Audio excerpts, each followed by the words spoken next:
ప్రభువునందు ప్రియులకు యేసుక్రీస్తు నామములు శుభములు తెలియజేయుచున్నాం. ఈ దినము హెబ్రోన్ క్యాలెండర్ వాగ్దానము. జనముల ఐశ్వర్యమును మీరు అనుభవింతురు. యెషయా గ్రంథము 61వ అధ్యాయము 6వ చరణంలో దేవుడి మాటలు తెలియజేస్తున్నాడు. ప్రియులారా, మనం గమనించినప్పుడు దేవుడు తన ప్రజలకు వాగ్దానంతో కూడినటువంటి ఈ మాటను తెలియజేస్తూ ఉన్నాడు. తన ప్రజలైనటువంటి వారు, తన యందు విశ్వాసం ఉంచినటువంటి వారిని గురించి దేవుడు ఈ మాటలు చెప్తుంటున్నాడు.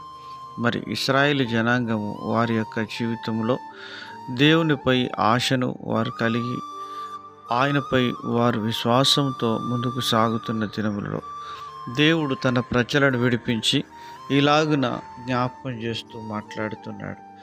జనముల ఐశ్వర్యమును మీరు అనుభవింతురు. నిజమే, దేవుడు తన ప్రజల కొరకు ఏవి సిద్ధపరిచినాడో అవి కంటికి కనబడలేదు, చెవికి వినబడలేదు, హృదయమునకు గోచరము కాలేదని దేవుని వాక్యం మనకు సెలవిస్తూ ఉన్నది. ప్రియమైనటువంటి దేవుని ప్రజలారా, దేవుని యందు విశ్వాసం ఉంచిన నీ జీవితంలో కూడా దేవుడు దాచి ఉంచిన పరలోక సంబంధమైన దీవెనలు ఆయన తప్పకుండా నీకు అనుగ్రహించేవాడుగా ఉంటున్నాడు.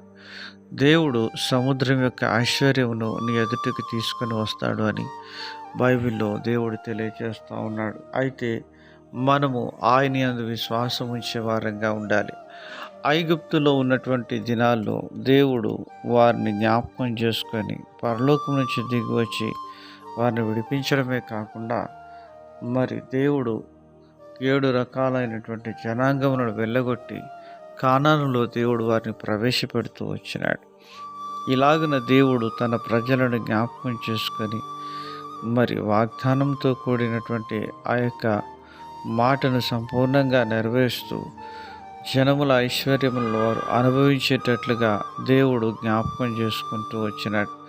మన పితరుడైనటువంటి అబ్రహాముకు దేవుడిచ్చిన వాగ్దానాన్ని బట్టి దేవుడు ఇశ్రాయేలు ప్రజలను జ్ఞాపకం చేసుకొని వారికి క్షేమస్థితిని కలగజేస్తూ వచ్చినట్లుగా మనము చూడగలం. ప్రియమైనటువంటి దేవుని ప్రజలారా, ప్రభువైన యేసుక్రీస్తునందు విశ్వాసం ఉంచినటువంటి మన ఎడల కూడా దేవుడు మన ప్రతి అవసరతలు ఫిలిప్పీ 4:19 ప్రకారం తీర్చి మనకు సహాయం చేయబోనై ఉంటున్నాడు.